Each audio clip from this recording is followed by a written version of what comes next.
पिछले वीडियो में मैंने आपको बताया था कि हमें स्क्वायर कैसे निकालना है, किसी भी संख्या का सरल पद्धति से वर्ग कैसे निकालना है। हम एक उसका पुनरावर्तन करते हैं। मैं यहाँ पे अंक लेती हूँ 72 और आप अगर अंक का हमें वर्ग निकालना है तो 7 का वर्ग बराबर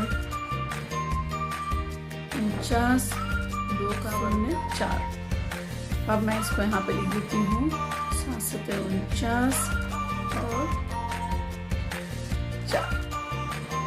उसके बाद अगला स्टेप था हमारा प्रत्येक अंक का गुणा करना। 7 दूनी 14, दूनी 28। और तीसरा और आखिरी स्टेप हमारा था कि इनको जोड़ना है, अंकों को जो हमने प्राप्त किए हैं। 9 तो 11 का 1, हासिल लगा 1 और 5। और इस प्रकार हम देखे थे कि 72 का वर्ग जो है वो हमारे पास आया था 5184। अब गणित की इसी संक्रिया में मैं आपको आज स्क्वायर रूट या वर्गमूल निकालना सिखाऊंगी। वर्गमूल 72 का स्क्वायर रूट निकालना है तो उसके पहले एक चीज सबसे पहले करना होगा। स्क्वायर रूट निकालने के पहले हमें 1 से लेके 10 तक के अंकों का वर्ग या स्क्वायर याद करके रखना होगा। इतना हमें जरूर करना होगा। जैसे 1 का वर्ग 1, 2 का वर्ग 4, 3 का वर्ग 9, 4 का 16, 5 का 25, 6 का 36, 7 का 49, 8 का 64, 9 का 81 और 10 का 100।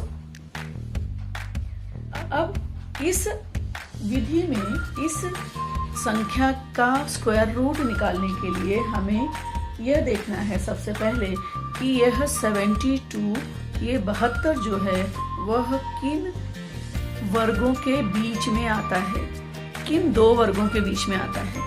72 कहाँ आएगा? 8 28 64, 9 9 81, 8 और 9 के बीच में। कहाँ आ रहा है? 8 और 9 के बीच में। तो हम इसको लिखेंगे कि यह संख्या किसके बीच में आ रही है? 8 और 9 के बीच में। 8 8 64, 9 9 81। अब इसमें आपको क्या करना है? इसमें आपको एक ही चीज करना है कि जो छोटा अंक होता है हमें वो लेना है।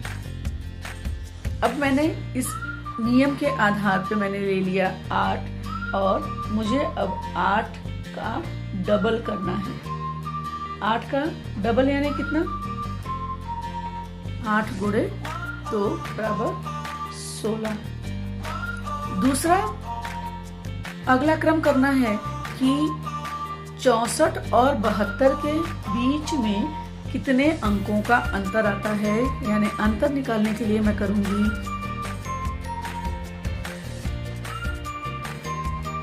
8। तो इन दोनों के बीच में ये दूसरा हमारा स्टेप हो गया और ये हमारा हो गया तीसरा स्टेप। ये हमारा तीसरा स्टेप हो गया। तो अब तीसरे स्टेप में मुझे अंक, दूसरा और तीसरा मुझे अंक प्राप्त हो। मैंने 8 और 9 2 का गुणा कर लिया, 16 आ गया। दूसरा स्टेप, उसके अंतर मुझे ये देखना है कि 72 के अंतर्गत और 64, जो क्योंकि हमारा 8 और 9 के बीच में हमने 8 लिया था, तो इसमें अंतर कितना है? ये 72 अंक है और हमने 8 लिया है, उसका वर्ग 64 है। इन दोनों में अंतर कितना है? तो इन दोनों का अंतर आता है 8।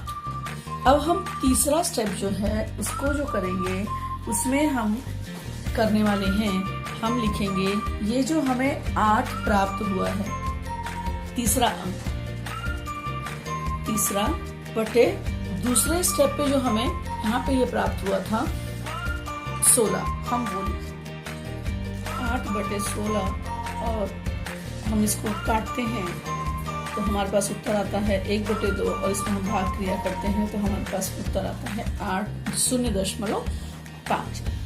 अब मैं 72 का वर्गमूल लिखती हूँ तो हमें उत्तर प्राप्त हुआ है 0.5।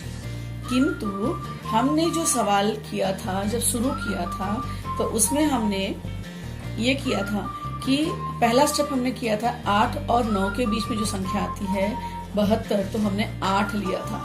इसलिए इस शून्य की जगह पर हमारा संख्या आ जाएगी 8 और हमारा 72 का वर्गमूल हो जाएगा 8.5 और 8.5 यह संख्या प्राप्त होने के बाद 72 का वर्गमूल प्राप्त होने के बाद यह सिद्ध हो जाता है कि 72 यह पूर्ण वर्ग संख्या नहीं है, क्योंकि इसका उत्तर दशमलव में आया है। जिस अंक का वर्गमूल निकालने के बाद वह यदि दशमलव में नहीं आती है, पूर्ण संख्या आती है, तो वह संख्या जिसका हमने वर्गमूल निकाला है वह पूर्ण संख्या कहलाती है। इसी क्रम में हम अगला करेंगे, हम 5 का ही डबल कर देंगे, तो 5 दूनी 10। अब मैं यहाँ पर लिखने जा रही हूँ, फिर से अंक लेती हूँ 32 और इसका मैं वर्गमूल निकालने का स्टेप देखते हैं कि हमें कैसे निकालना है। जो मैंने आपको इसके पहले के सवाल में बताया, बात वही हो जाएगी। 32 किसके वर्ग के बीच में आता है? यहाँ आ गया 36, यहाँ आ गया 25, यानी 5 और 6 के 5 और 6 के बीच का वर्ग है ये, उसके बीच की संख्या का वर्ग है। तो हम फिर वही करेंगे, हम 5 का वर्ग लिखेंगे 25 और अब हम सवाल को करेंगे कि 25 और 32 के बीच में कितने अंक का अंतर है। तो यह तीसरा स्टेप मेरा हो जाएगा कि इन दोनों के बीच में 7 का अंतर है। अब मेरा सवाल हो जाएगा, करनी में 32 बराबर 7/10 बराबर 0.7। चूंकि हमने 5 अंक लिया था, 5 का वर्ग को आधार मान के अंक का चुनाव किया था, तो यहाँ पे आ जाएगा 5.7 और इस प्रकार 32 भी यह पूर्ण वर्ग संख्या नहीं मानी जाती।